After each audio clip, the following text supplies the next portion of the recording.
Bienvenue à toutes et à tous dans une nouvelle émission Droit de réponse sur les ondes de choc sous forme de quiz aujourd'hui. Un spécial Haïti qu'on a concocté pour vous pour partir à la découverte de toutes les richesses de cette magnifique destination que l'on ne présente plus. Et pourtant, en préparant ce quiz, eh bien, on a découvert ou redécouvert un certain nombre de faits insolites ou intéressants qu'il convient de connaître. Alors, je vous rappelle que cette série d'émissions Droit de réponse est une initiative rendue possible grâce au Fonds canadien de la radio communautaire et qu'elle vise ces émissions bien, à mettre en relation des francophones locaux de la région sur des thèmes culturels et communautaires.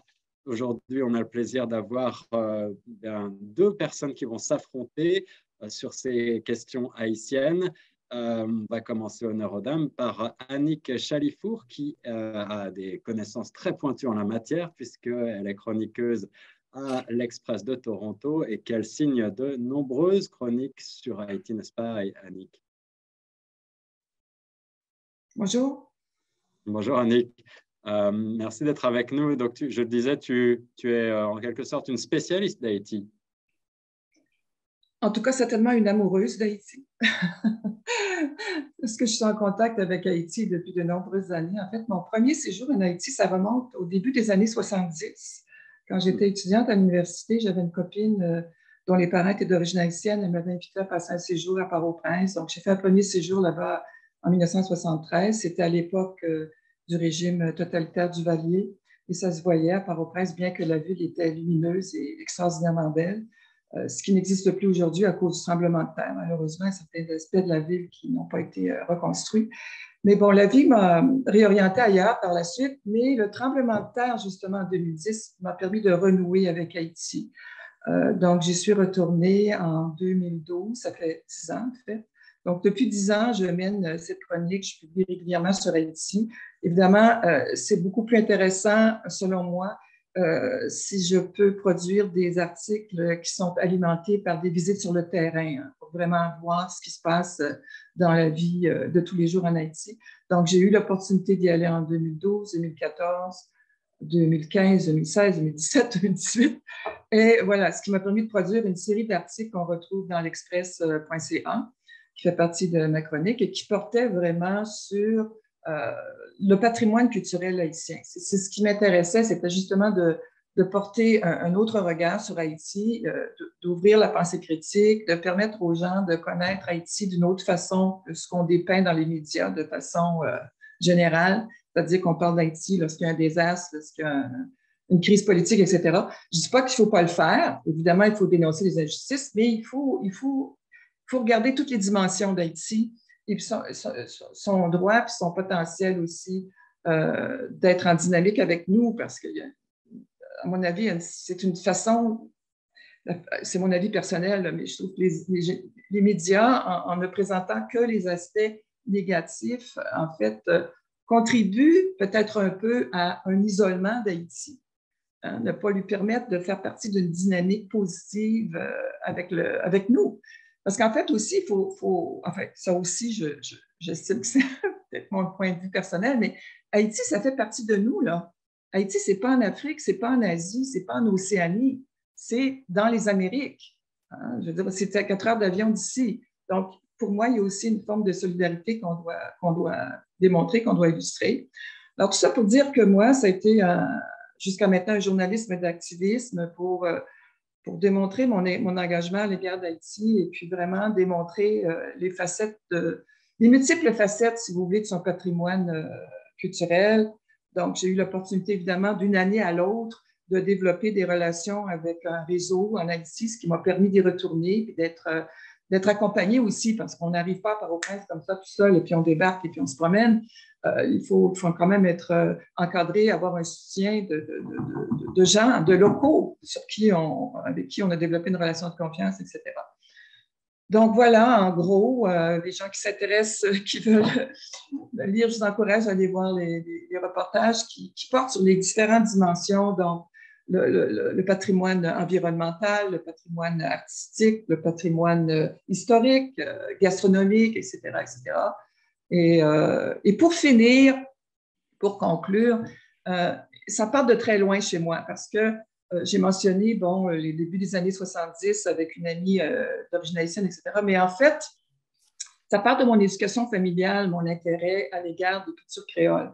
Parce que mon père, qui aurait 100 ans aujourd'hui, était démesurément passionné de cinématographie. Ce qu'il aimait, c'était filmer dans le sud, dans les zones tropicales. Donc, durant mon enfance, durant mon adolescence, il a voyagé, il partait un mois par année avec ma mère. Il ne m'amenait pas, là, ni ma soeur. Nous, on était pensionnaires avec les religieuses. Mais mes parents partaient un mois par loisir pour permettre à mon père de filmer. C'était un entrepreneur, il avait sa propre entreprise, donc il fermait la boutique et puis il partait un mois. Alors, si vous me nommez une île dans les Caraïbes, il est allé. Ils ont fait le tour. Donc, ces films démontraient vraiment l'environnement tropical et ça a fait partie, comme je vous dis, de mon éducation. C'est resté avec moi. Et par la suite, bon, la vie m'a permis d'aller en Haïti et voilà. Donc, c'est une relation à long terme que j'anticipe, que je sais que je vais poursuivre avec les gens qui passionné s'intéressent à d'Haïti, Haïti, un des joyaux qui sont de impliqués avec mes amis Caraïbes. là-bas, puis des gens ici comme Gabriel et autres qui sont impliqués à 100% avec Haïti pour justement illustrer notre solidarité et puis présenter le potentiel et tout ce que Haïti peut offrir. Voilà, j'ai essayé de synthétiser. Merci beaucoup, Annick Chaifour, une véritable passionnée, je disais, d'Haïti, mettre en avant le patrimoine, les patrimoines culturels, gastronomiques, musicaux et la faune et la flore de l'île et toute sa beauté. C'est ce qu'on va essayer de faire à travers ce petit quiz de manière ludique aujourd'hui. Pour nous accompagner également, on a le plaisir de recevoir Gabriel Osson. Bonjour, Gabriel. Bonjour Guillaume, bonjour Nathalie. Gabriel, qu'on ne te présente plus, mais évidemment, ton attachement à Haïti, on le connaît parce que tu es originaire d'Haïti, tout simplement. Veux-tu nous en dire également quelques mots? Bien, je suis d'accord avec Annick, ce qu'elle disait par rapport à l'aspect souvent négatif qu'on présente d'Haïti. Moi, j'évite de parler de ces aspects-là et puis de me concentrer sur ce qu'il y a de plus positif. Entre autres, beaucoup l'histoire, la riche histoire d'Haïti passé et présent et tout l'avenir qui se construit à tous les jours là-bas. Je pense que c'est ça qu'il faut un peu garder à l'esprit quand on parle et non puis pas faire abstraction complètement des autres choses parce qu'ils font aussi partie du quotidien, mais ne pas les mettre nécessairement en exergue. On va aborder un petit peu d'histoire pour rafraîchir la mémoire de nos auditeurs et puis on va essayer de mettre en valeur toutes les beautés, toutes les richesses culturelles et patrimoniales d'Haïti. Pour m'accompagner dans ce quiz, j'ai le plaisir de vous présenter une nouvelle fois ma collègue Nathalie Salmeron. Salut Nathalie. Salut Guillaume, bonjour Annick, bonjour Gabriel. Merci de participer au quiz aujourd'hui. Merci. Nathalie, est-ce que tu connais Haïti? Est-ce que tu t'y es déjà rendue? Alors non, je n'ai pas eu la chance de me rendre personnellement à Haïti, mais mon meilleur ami en France est d'origine haïtienne. Donc du coup, je connais un tout petit peu 2-3 trucs quand j'ai la chance de lui rendre visite et qu'on va chez ses parents manger et tout ça. Donc j'ai un petit peu 2-3 insides, on va dire. Je connais légèrement, mais je n'ai jamais eu la chance de me rendre sur cette île encore. J'ai l'impression que la diaspora haïtienne est très importante à travers le monde, en tout cas dans la francophonie. On connaît presque tous quelqu'un d'Haïti, j'ai l'impression. Aujourd'hui, on va commencer avec une dizaine de petites questions pour essayer de faire le point sur toutes les richesses d'Haïti. Avec cette première question plutôt historique, pour nous rappeler le nom colonial d'Haïti de 1697 à 1804 était, alors 4 propositions. Je vous demande de lever la main virtuelle ou la main tout court pour celle ou celui qui va vouloir donner la réponse en premier. Petit A, Hispaniola. Petit B, Saint-Domingue. Petit C, l'île de la Tortue. Ou petit D, l'île aux Vaches. Le nom colonial d'Haïti. Merci Gabriel, tu étais le premier à dégainer. Quelle est ta réponse? Le premier nom, c'était Hispaniola. Je suis d'accord. Peut-être pas dans le créneau de temps que tu as donné. Alors, c'est ça. Nathalie, donne-nous la réponse. Eh ben, moi, j'ai l'air C'est bête alors Saint-Domingue. parce que sur mon petit document qu'on a préparé ensemble, le nom qu'on avait, c'était Saint-Domingue. Oui, Saint-Domingue, c'était le nom à partir de la colonisation Colonie française, française. non? Ouais, c'est ça. Exactement. Exact. Donc, je vais quand même lire le petit truc qu'on avait préparé. Donc, la colonie française de Saint-Domingue, située sur la partie occidentale de l'île d'Hispaniola, dite encore Haïti au sens large, a été officiellement une possession française du 20 septembre 1697 au 1er janvier 1804, Ouais. date de son indépendance sous le nom d'Haïti, pour premier chef d'État Jean-Jacques Dessalines. Saint-Domingue et la francisation du nom espagnol Santo Domingo. Les Français étaient cependant présents dans l'ouest d'Hispaniola dès la fin des années 1620 sous le ministère de Richelieu, notamment sur l'île de la Tortue, jusqu'au bout des années 1680. Saint-Domingue est principalement un repère de flibustiers venus de l'île de la Tortue, proche de la côte nord-ouest, ou l'île à Vache sur la côte sud-ouest. Voilà pour les petites précisions. Et on a déjà plongé dans l'histoire et peut-être que ça vous rappelle aussi des romans d'aventure avec des pirates. On passe à la deuxième question. Quel est le pays qui occupait Haïti de 1915 à 1934? Petit A, la France. Petit B, l'Espagne. Petit C, les États-Unis. Ou petit D, l'Allemagne. Laquelle de ces pays occupait Haïti de 1915 à 1934? Une histoire bien mouvementée que celle d'Haïti. Tu dois connaître ça, Annick. Oui, Annick. Je ne suis pas tout à fait certaine entre la France et l'Espagne, mais je pense que c'est la France. Parce qu'en fait, le territoire était divisé en deux parties. Donc, il y a une partie qui a été colonisée par l'Espagne. Alors, Gabriel peut préciser. Gabriel? C'est les États-Unis. Ah, Gabriel, alors, les États-Unis, pourquoi? Est-ce que tu te rappelles? Ah, ben, tout à fait. Le président alors, il y avait des troubles dans le pays, a fait appel à ses amis américains pour venir l'aider.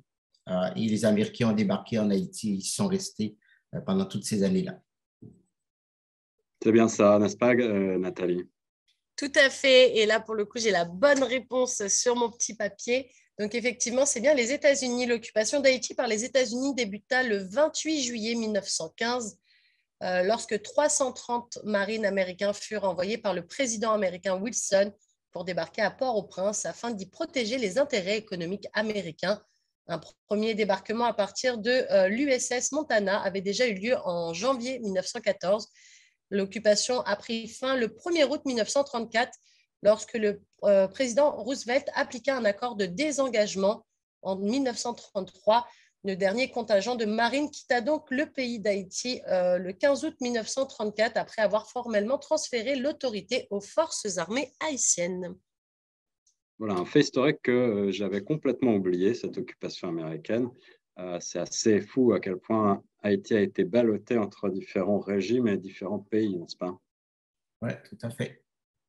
Alors, on passe à cette troisième question. Je m'excuse, il y a un problème de mise en page. Cette troisième question nous rapproche un petit peu du présent et de la culture. Parmi ces artistes, lequel n'est pas d'origine haïtienne?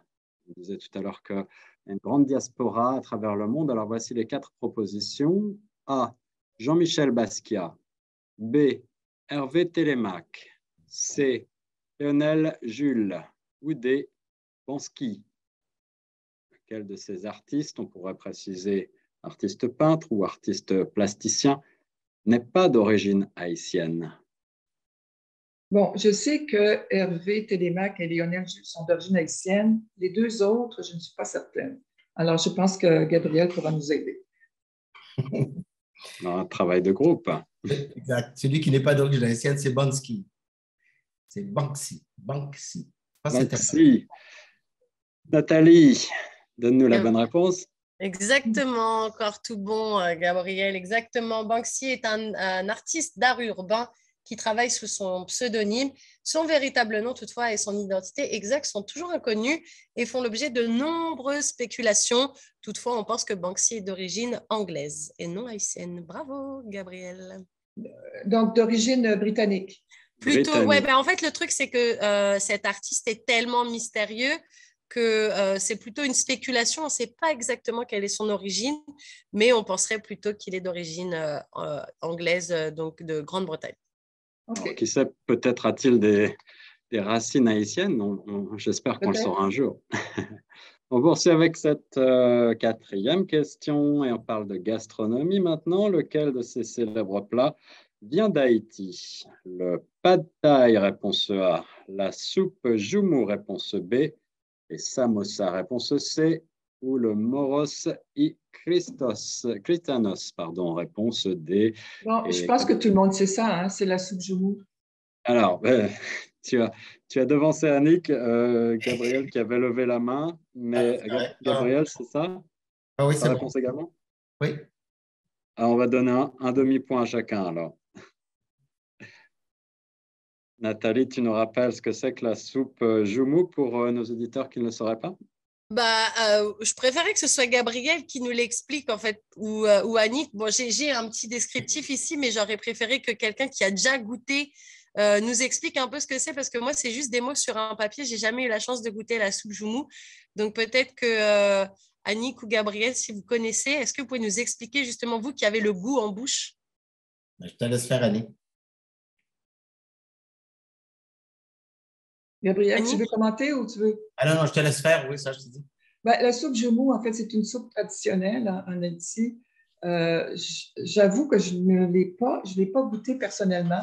J'ai goûté plein d'autres plats, mais ce que j'ai vu, c'est une soupe assez consistante, incluant une variété de légumes et de viande. C'est ce dont je me souviens. La dernière fois que j'ai vu la soupe joumou, c'était en 2017, là-bas. Et c'est fait à base de Une espèce de potage. potiron ou de courge, dépendant de ce que j'en trouve sous la main. C'est la soupe traditionnelle du jour de l'an, en fait, qui est depuis quelque temps, on appelle maintenant la soupe de l'indépendance, mais qui n'est pas vraiment, ça n'existait pas dans le temps de l'indépendance. Alors, En en fait, effet, c'est un véritable symbole déguste culinaire. durant les fêtes, hein, Gabriel? Oui, tout à fait, oui. Un véritable symbole culinaire donc pour Haïti, qui, pour la petite histoire, est inscrit depuis décembre 2021 au patrimoine culturel immatériel de l'humanité par l'UNESCO. On passe à la question suivante avec la musique maintenant. Lequel de ces musiciens n'est pas d'origine haïtienne? Alors, Nathalie, je vais te laisser donner les propositions. Je m'excuse, j'avance un peu trop vite. Lequel de ces artistes de scène n'est pas d'origine haïtienne? On parle d'artistes de scène et pas de musiciens. Pardon. On parlera de musiciens juste après, mais cette question, c'est ça, effectivement. Lequel de ces artistes de scène n'est pas d'origine haïtienne? Petit A, Anthony Cavana. Petit B, Jimmy Jean-Louis. Petit C, Denzel Washington. Ou petit D, Sidney Poitier. J'hésite entre Denzel et Sidney. Je pense que Sidney Poitier n'est pas d'origine haïtienne. Corrige-moi, Gabriel, si tu sais. Je crois que c'est Denzel Washington, je ne suis pas certaine non plus qu'il est d'origine haïtienne. Je crois que c'est Denzel Washington qui ne l'est pas. Nathalie? Eh bien, Gabriel, tu as visé juste. Effectivement, Denzel Washington n'est pas d'origine haïtienne. Tous les autres, Anthony Cavana, Jimmy Jean-Louis et Sidney Poitier le sont tous, effectivement. Sidney Poitier avait un père d'origine haïtienne, en effet, grand acteur s'il en est américain, également acteur sur les planches. Passons donc à la question suivante avec la musique cette fois. Lequel de ces musiciens n'est pas d'origine haïtienne? La réponse A, Wyclef Jean. La réponse B, Kerry James. La C, The Weeknd. Ou la D, Marc-Antoine. Quel de ces musiciens n'est pas d'origine haïtienne? Là aussi, c'est un guess, hein, parce que je ne suis pas une spécialiste des musiciens d'origine haïtienne, je suis plutôt portée sur le patrimoine environnemental. Donc, peut-être C, The Weeknd, je ne suis pas sûre. Gabriel, est-ce que tu connais? Ben, moi aussi, je vais prendre un guess, comme on dit. Je crois que c'est Marc-Antoine, parce que c'est le seul que je sais qui n'est pas d'origine haïtienne. Les autres, à part de Wyclef Jean, je ne connais pas les autres. Alors, Nathalie, dis-nous qui a raison, qui a tort. Eh ben, c'est Annick qui a bon parce que The Weeknd n'est pas d'origine haïtienne, il est d'origine, donc il est déjà grande fierté de cette belle ville de Toronto puisqu'il est originaire de Scarborough, il me semble. Donc, il est d'ici, mais il est surtout originaire et fils d'immigrants d'origine éthiopienne. Donc, éthiopienne, OK. Exactement. Donc, ouais, The Weeknd, notre cher ami The Weeknd, n'est pas d'origine haïtienne. Et Marc-Antoine, chanteur R&B et soul québécois, est lui d'origine haïtienne, effectivement. Connu par quelques grandes chansons, Triste Novembre, Tant besoin de toi ou encore Comme il se doit. Alors, on voit que les Haïtiens sont décidément très présents dans la culture, dans la musique, un petit peu partout, hein. La langue officielle d'Haïti, question un peu plus simple, je pense, mais il y a peut-être un petit piège. Attention, la langue officielle d'Haïti est le petit a, français, B, anglais, C, espagnol ou D, créole. Je peux répondre, mais il y a un petit bémol. Parce Oui. que Oui, voilà, c'est ça. la langue officielle d'Haïti est le français. Par contre, depuis 1986 ou 87, le créole a été élevé au même rang de langue que le français, même si les documents écrits et tout ça continuent d'être promulgués en français. Ben voilà, je disais qu'il y avait un petit piège, en effet. En fait, c'est ça, j'étais pour dire le français et le créole. Ouais. Le français et le créole haïtien. Alors, Nathalie, qu'est-ce qu'on fait? Un demi-point à chacun? Exactement, je suis en train de faire mes petits totos là. Je mets un petit 0,5 à chacun, puisque effectivement, les langues officielles en Haïti sont le créole haïtien et le français. Et d'ailleurs, en 2015, alors bon, ce n'est pas le sondage le plus récent, mais le pays comptait 11 millions d'habitants. Est-ce que, Gabriel, tu as une nouvelle update sur le nombre d'habitants en Haïti? Ça avoisine encore ça. Je pense que la dernière, c'était une estimation parce qu'il n'y a pas eu de recensement exact depuis plusieurs années. C'est rendu à 12 millions. OK. Alors, Haïti est le premier producteur mondial d'une des denrées suivantes. Réponse A, le café. Réponse B, le blé. Réponse C, le riz. Ou réponse D, le vétivier. Le vétiver. Le vétiver, pardon. Annick connaît cette réponse, donc elle va le laisser répondre. Haïti est certainement un producteur parmi les producteurs mondiaux de café, c'est certain. Il y a aussi des rizières en Haïti, il y a plusieurs rizières. Le vétiver, est-ce que tu es au courant, Gabriel? Oui. Peut-être moins pour le blé, mais le café, le riz, le vétiver, ça fait partie des produits d'Haïti. Mais celui que tu as dit le premier, c'est ça que le premier producteur mondial, pas tout à fait vrai aujourd'hui, le café. Et le vétiver, c'est Haïti qui est le premier producteur de cette denrée qui est utilisée dans les parfums. Alors, Nathalie, dis-nous tout sur ces produits. Eh bien, moi, sur ma petite feuille, j'avais le vétiver. Alors déjà, je ne savais même pas ce que c'était exactement. Pour moi, c'était une céréale, mais en fait, pas du tout, je pense, parce que tu as dit que c'est quelque chose qu'on utilise dans les parfums. Oui. Donc, moi, ce que j'avais ici, c'était Haïti est le premier producteur d'huile essentielle de vétiver au monde.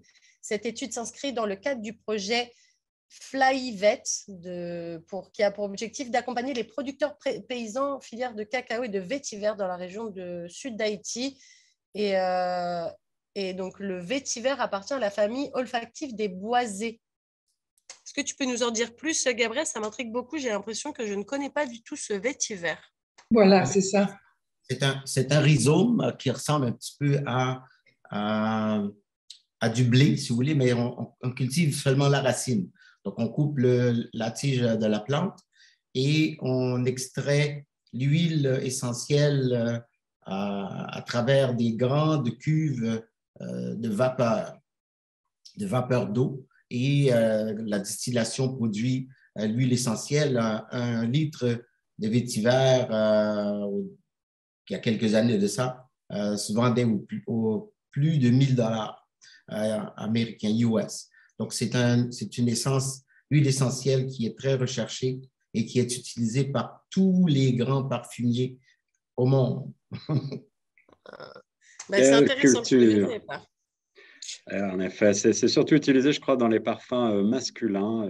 C'est une odeur. D'ailleurs, excuse-moi, Gabriel, est-ce que tu as mentionné que tu fais partie d'un organisme impliqué dans la plantation des arbres?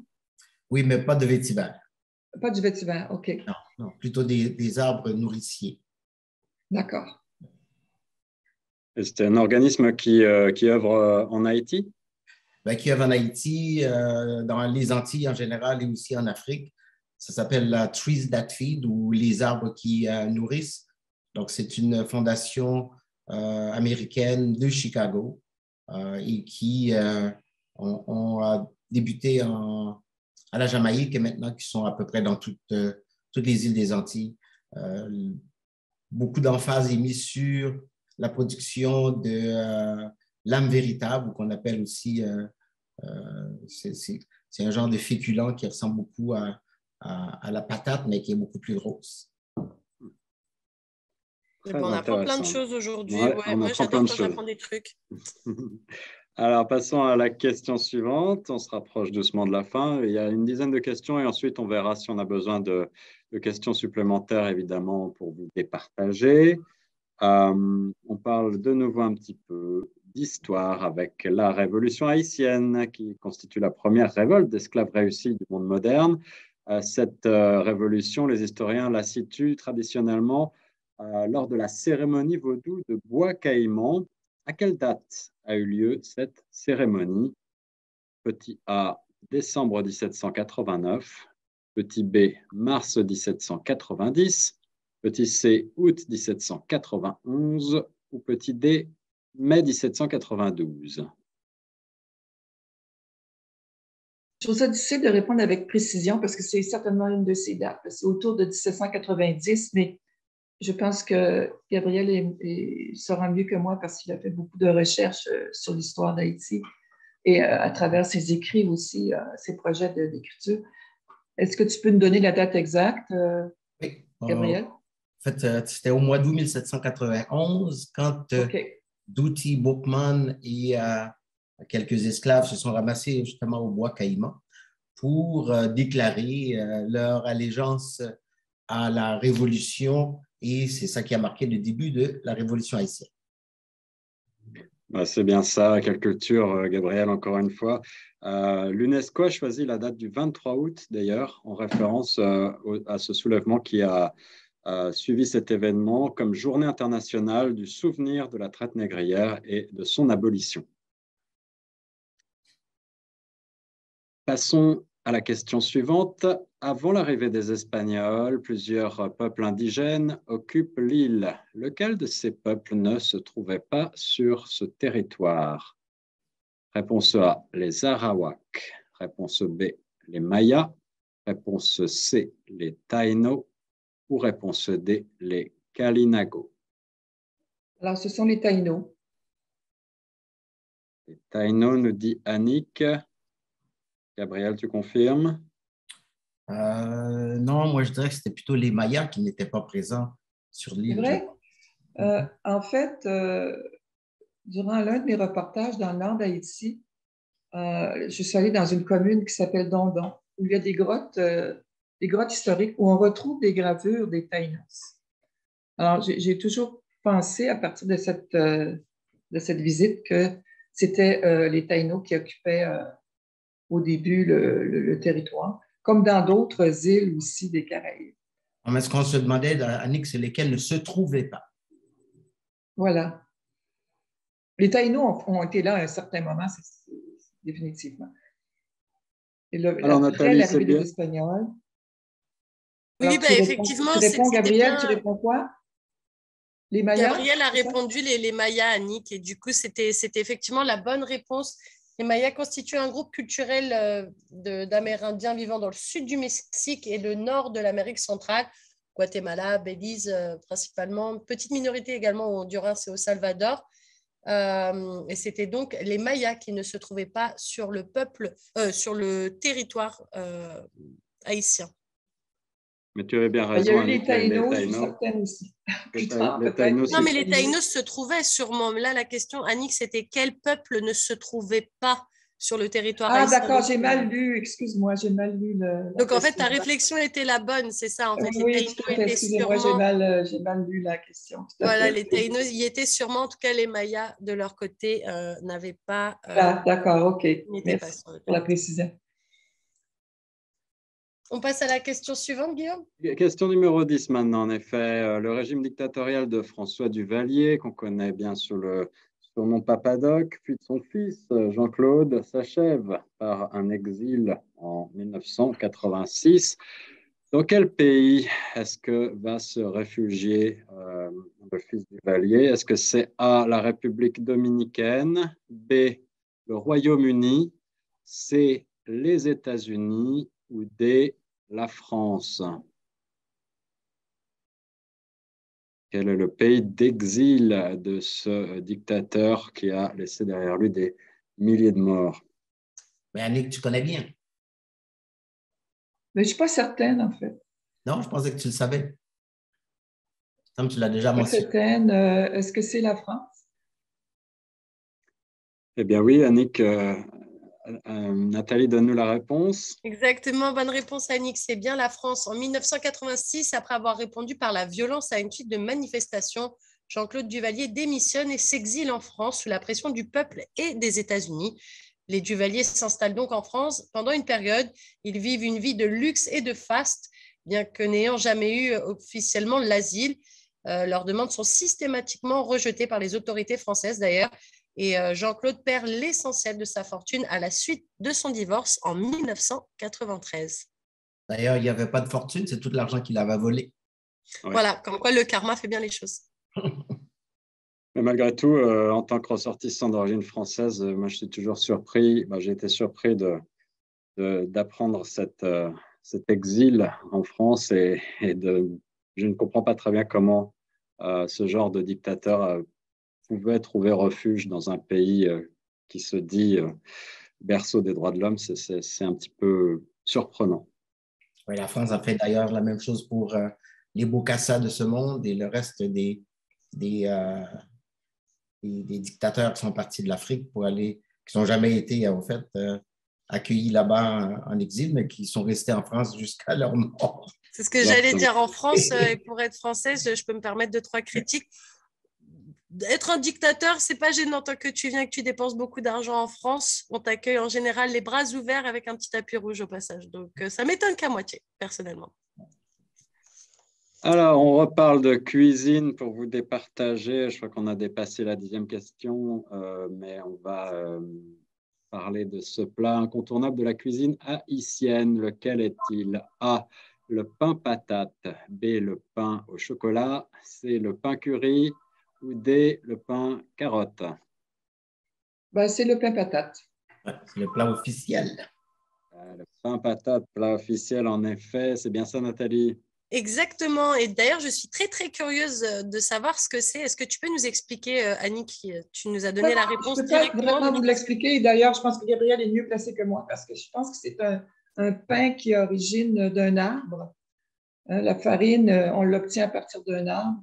Et je sais que Gabriel a certaines connaissances à ce sujet, mais certainement, je crois que c'est la bonne réponse. C'est effectivement la bonne réponse. C'est bien le pain patate. Gabriel, est-ce que tu peux nous donner des petites explications sur cet incontournable de la cuisine? Oui, tout à fait. C'est un pain qui est obtenu à partir de la patate douce, au fait, qu'on gratte et qu'on mélange avec du gingembre, il y a des gens qui mettent du sucre, il y en a qui mettent du sirop de canne. Et typiquement, c'est un peu ça. Et qu'on fait cuire au four et qui donne ce fameux pain. Quand il est froid, on les coupe en petits carrés qu'on sert. Mais du coup, c'est une spécialité sucrée ou salée? Parce que tu parles de sucre de canne. C'est sucré. D'accord. OK, oui, Il parce que appelle c'est le vrai que la pain, patate il y a douce a écrit. cette vertu d'être soit un plat salé, soit quelque chose de sucré, en fait, Oui, oui, effectivement. c'est tout à fait un dessert. Oui, c'est un peu comme une pâtisserie, finalement. Ouais. Alors, on n'est pas là pour faire de la pub, mais est-ce qu'il y a un bon endroit à Toronto pour déguster du pain patate, qui est également Bonne spécialiste? question, parce que là, je n'en sais pas. Je ne connais pas. Bon, on va Ok. tous s'inviter chez Gabriel, comme ça, on va avoir un bon pain patate. Ici, ben, je vais le faire pour vous pour la première fois parce que je n'en ai jamais fait encore. Ah, bah, si Mais, c'est mais- pour mais, être. je crois qu'il y a des entrepreneurs d'origine haïtienne à Toronto, dans le Grand Toronto, qui vendent leurs produits, mais ils sont surtout connus parmi la communauté haïtienne et la diaspora qui se rendent pour justement aller s'approvisionner en plats traditionnels, etc. Donc, je pense qu'en faisant certaines recherches, on pourrait y arriver. Est-ce qu'il y a il y a un quartier haïtien à Toronto ou pas du tout? Non. À ma connaissance, non. Je pense que les Haïtiens sont plutôt dispersés. Il y avait déjà 2 restaurants, je ne sais pas si ça existe encore, du côté de Scarborough il y a quelques années, mais je ne pourrais pas dire si ça existe encore aujourd'hui. Euh, mais je vais mettre ça à mon agenda pour faire un pain patate parce que j'en ai jamais encore fait. Écoute, le jour où tu as mis ça dans ton agenda, tu nous passes un petit coup de fil, on viendra pour la dégustation. Exact. Alors, Nathalie, peut-être qu'on va pouvoir faire un compte provisoire et voir si on a besoin d'une toute dernière question pour départager nos chers participants. J'espère qu'on vous a donné l'eau à la bouche. En tout cas, moi, je commence à avoir faim. Ouais, moi aussi, c'était cette histoire de pain patate, je me suis dit, ça serait sympa. Alors, effectivement, j'ai déjà un gagnant. Donc après, on peut poser la dernière question si tu le souhaites ou pas. Mais le gagnant, je l'ai déjà. Le gagnant, alors, Oui. on va quand même, je crois qu'il y a une dernière question qu'on va poser pour la beauté de l'art. Qui a dit, en me renversant, on a abattu à Saint-Domingue que le tronc de l'arbre de la liberté des Noirs, il repoussera par les racines parce qu'elles sont profondes et nombreuses. Nathalie, 4 propositions que je t'invite à nous proposer. Alors, petit A, Jean-Jacques Dessalines. Petit B, Faustin Soulouque. Petit C, Jean-Bertrand Aristide. Ou petit D, Toussaint Louverture. Je pense que Là en encore, donnant la réponse, tu vas te laisser à Annick le faire. j'hésite entre Dessalines et l'ouverture. C'est un des deux. La phrase est absolument superbe, elle me touche beaucoup. J'hésite entre Dessalines et l'ouverture. Parce que Et si tu Dessalines devais est quand faire même ton choix habité pour entre les deux, l'indépendance. L'ouverture aussi, c'est un. Toussaint l'ouverture, c'est le, le, le premier, pardonnez-moi le mot, le premier lutteur pour l'indépendance d'Haïti. Donc, c'est un des deux, mais je sais que Gabriel pourra nous éclairer. Gabriel, veux-tu départager? Et au fait, ça veut dire que je vais tricher parce que je connais la réponse parce que je suis en train de travailler là-dessus aujourd'hui. Donc, Ben c'est oui, l'ouverture quand on l'a embarqué sur la frégate, le Héros, qui allait l'emmener en déportation en France, qui a prononcé ces mots au commandant du navire. En fait, il a dit l'arbre de la liberté des nègres. Il repoussera par les racines, mais on l'a amélioré avec les années pour dire la liberté des Noirs. Mais c'est tout à fait Toussaint l'ouverture. Allô? Des grandes figures, évidemment, de l'histoire de Haïti. Merci, Gabriel. Alors, je crois, Nathalie, que c'est Gabriel qui est le gagnant de ce petit quiz aujourd'hui. exactement. Donc, j'ai fait tous les petits totaux et on arrive au score de 9 points avec cette bonne réponse de Toussaint Louverture à 4 points pour Annick. Bravo à tous les deux. bravo, Gabriel. Merci. Mais en Bravo, fait, je ne sais Gabriel. pas s'il est encore avec nous, Gabriel. Il est en train de faire des recherches justement sur l'histoire de la famille d'ouverture pour justement écrire un roman historique qui va porter sur, en fait, la femme de Toussaint Louverture qui a Suzanne. été déportée en France. Donc, il est allé en France, il va y retourner justement pour mener à terme son projet d'écriture sur cette page de l'histoire haïtienne, finalement, qui a un lien avec la France, Oui, et si je notamment ne me trompe pas, à Stafford. Donc, j'ai écrit, d'ailleurs, j'ai fait quelques articles avec Gabriel là-dessus sur son projet de livre. Alors, c'est à suivre. Oui, et si je ne me trompe pas, Gabriel, il me semble que des plaques seront érigées, une à Agen, en France, dans la ville où cette famille, Oui, c'est la ça, famille de exactement. cette fameuse Suzanne, dont on a déjà beaucoup parlé, Voilà. a été déportée. Et il y aura une autre plaque. Est-ce que tu peux nous en parler un petit peu, Gabriel, justement? Il y a deux plaques qui vont être apposées le 5 novembre prochain.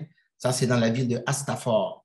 Donc, ça, c'est les deux maisons où ont habité Placide Louverture, qui était un fils de Toussaint et de Suzanne. Et elle et son épouse ont habité à Astafort sur la rue Tarnac. Et l'autre, ça va être sur la maison que Rose, la fille de Placide de Joséphine, ont habité encore là à Stafford, sur la rue des Rondes, qui vont être installées le 5 dans l'après-midi. Les deux autres plaques, ben, les trois autres plutôt, vont être installées l'an prochain à Agen. Superbe projet. Merci, Gabriel. Merci Gabriel, merci Annick également d'avoir participé, nous avoir fait découvrir Haïti sous d'autres formes, mais on souhaite que tu aies l'occasion, la possibilité d'y retourner prochainement. Là, évidemment, en ce moment, il y a une grande instabilité institutionnelle qui règne à Haïti. On ne va pas s'étendre sur le sujet, mais est-ce que tu as des projets lorsque tu reviendras en Haïti? Est-ce que tu as des lieux à visiter déjà sur ta liste?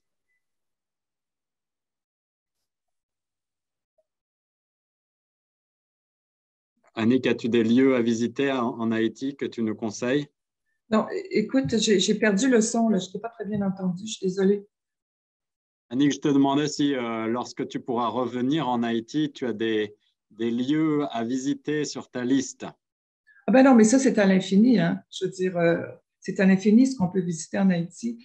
Comme j'ai mentionné un peu plus tôt au début de l'émission, j'ai développé des relations avec un réseau qui s'appelle le RENAPROCH, je l'ai mentionné, qui est un réseau national de promoteurs en tourisme solidaire. Alors, moi, ce qui m'intéresse, c'est de contribuer à appuyer l'économie locale durable à travers une forme de tourisme solidaire.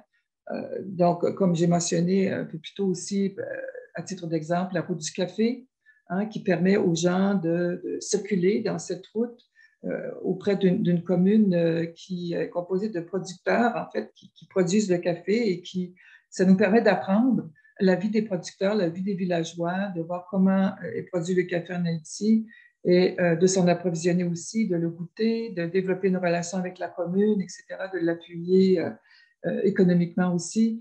Donc, c'est là où se situe mon intérêt. Donc, dès que ça sera possible, c'est la vie qui dira.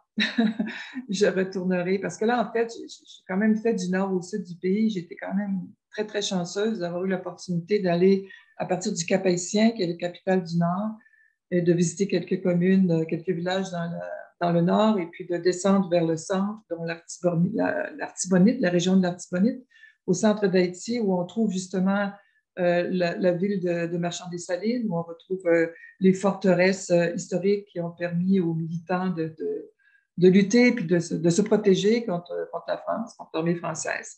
Et puis après, je suis allée vers le sud, donc vers Port-au-Prince, où j'ai passé un certain temps aussi, aux alentours de Port-au-Prince, et puis dans le sud-est, Jacmel. Donc, et puis, oui, voilà. Donc, avec ce réseau, je reste en contact avec ce réseau et je souhaite y retourner et puis continuer mes reportages pour valoriser le patrimoine haïtien, le faire connaître. Donc, évidemment, les reportages que j'ai faits sont vraiment basés sur des visites dans les terrains, comment je dirais, les sentiers non battus d'avance, dans le sens que les reportages, les sujets de mes reportages sont peut-être pas bien connus par une majorité de gens. Et c'est justement, ça nous permet, comme je disais un peu plus tôt, de développer notre ouverture d'esprit à l'égard d'Haïti, puis de voir ce que le pays peut offrir. Parce que le pays est très, très riche en produits écologiques, en produits environnementaux, en produits agricoles. L'artisanat aussi est très, très riche. Les arts visuels, qui sont d'ailleurs imprégnés beaucoup de la religion vaudou. On n'en a pas parlé, mais la religion vaudou, c'est une religion officielle en Haïti qui a énormément d'importance et d'influence dans la vie culturelle des gens. et qui se voit aussi, qui se reflète dans l'art visuel, dans les arts visuels et dans les arts de la scène aussi, la danse, etc., la musique. C'est tout à fait fascinant parce que, pour en parler un petit peu de la région vaudou, j'ai trouvé, à partir de mon humble expérience, qu'il y avait des relations, des similitudes entre la religion vaudou et les cultures autochtones ici, au pays, au Canada. Il y a des similitudes dans la tradition en rapport avec la médecine naturelle, par exemple, et la croyance dans le fait que la nature peut nous guérir, peut guérir certaines maladies. Et c'est ce qu'on pratique en Haïti, hein, la médecine naturelle, la médecine traditionnelle à travers la religion vaudou, ne serait-ce que pour vous donner un exemple. Hein, et qui fait aussi partie de, si vous voulez, de la spiritualité des Autochtones d'ici, qui, évidemment, vivent en harmonie avec la nature. Et c'est la même chose en Haïti. Les gens survivent parce qu'ils sont justement en harmonie avec la nature. Ils vivent de la nature. C'est un pays extrêmement montagneux qui, justement, présente des caractéristiques très particulières parce que l'agriculture en montagne, ce n'est pas la même chose que l'agriculture en plaine, comme on connaît ici au Canada, dans le centre du pays, Saskatchewan, etc., bon, les prairies. Donc, c'est fascinant. Il n'y a pas de limite. Je vais certainement y retourner. Vous dire où je vais aller, ça, c'est difficile de vous le préciser, mais certainement, j'espère, dans une vie future. Actuellement, la situation est extrêmement difficile en Haïti. Vous le savez. D'ailleurs, les Nations unies sont censées prendre une décision d'une journée à l'autre. Je pense qu'ils se réunissaient hier, le Conseil de sécurité, pour adopter une résolution afin de gérer, entre guillemets, la situation d'insécurité en Haïti, parce que, vous le savez, le pays est contrôlé par des gangs armés depuis déjà quelques années, ce qui met la vie de la population en péril, tout à fait en péril. Les kidnappings, etc., la pénurie aussi en essence, le manque d'accès aux soins médicaux, c'est une façon vraiment, vraiment de très grande précarité. Donc, je surveille les annonces et je continue ma chronique malgré tout. C'est sûr que là, j'ai dû la réorienter un peu en fonction de ce qui se passe maintenant. Donc, mes articles portent davantage sur l'actualité politique, mais mon intérêt à moi, c'est de revenir vers la promotion du patrimoine culturel d'Haïti dans ses diverses dimensions. Évidemment, je n'ai pas fait autant de recherches que celles effectuées par Gabrielle, qui sont excellentes.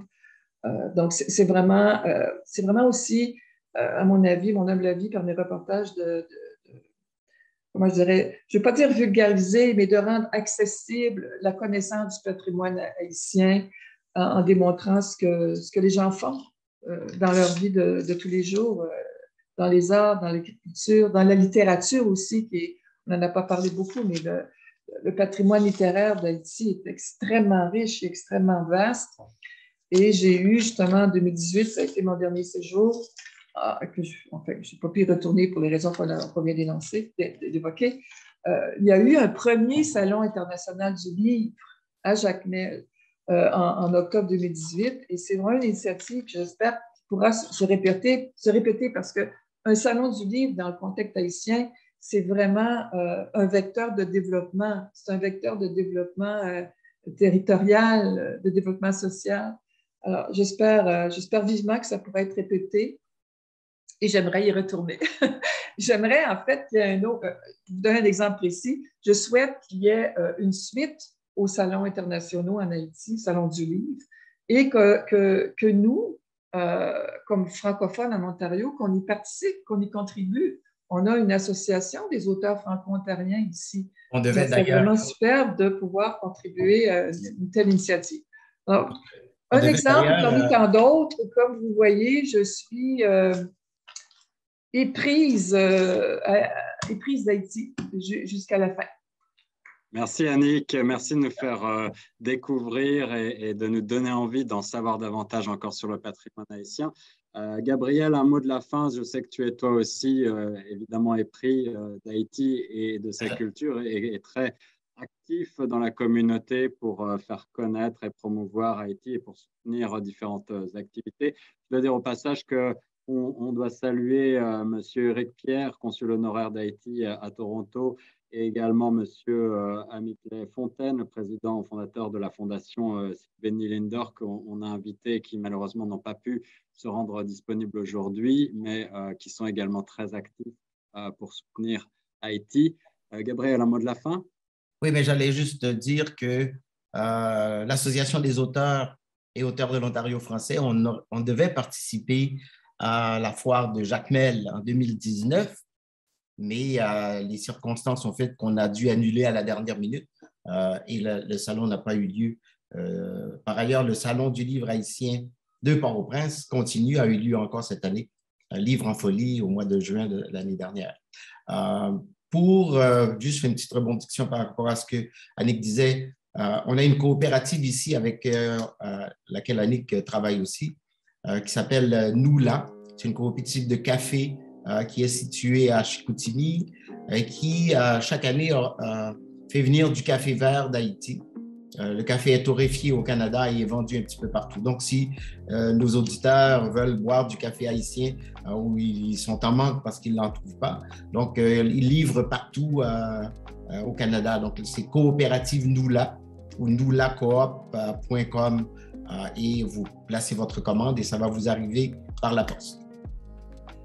Merci beaucoup, Gabriel, de citer ces organismes parce qu'en fait, ça aussi, ça pourrait être des idées de reportage très intéressantes, justement d'aller voir sur le terrain de quelle façon, justement, on appuie les collectivités haïtiennes avec la coopérative Moula, avec l'association Haïti Futur Canada, etc. Donc, il y a aussi les initiatives d'Éric Pierre, Perspective Entraide Humanitaire, comme tu l'as mentionné, Guillaume, aussi, les initiatives d'Amitley Fontaine en Haïti, en appui à l'éducation dans le sud du pays. Donc, il y a énormément de pistes à suivre. Merci Annick Chalifour, merci Gabriel Osson d'avoir participé à cette émission spéciale Haïti. Merci Nathalie de m'avoir accompagné une nouvelle fois pour ce droit de réponse. On reste sur les ondes de Choc FM 105.1.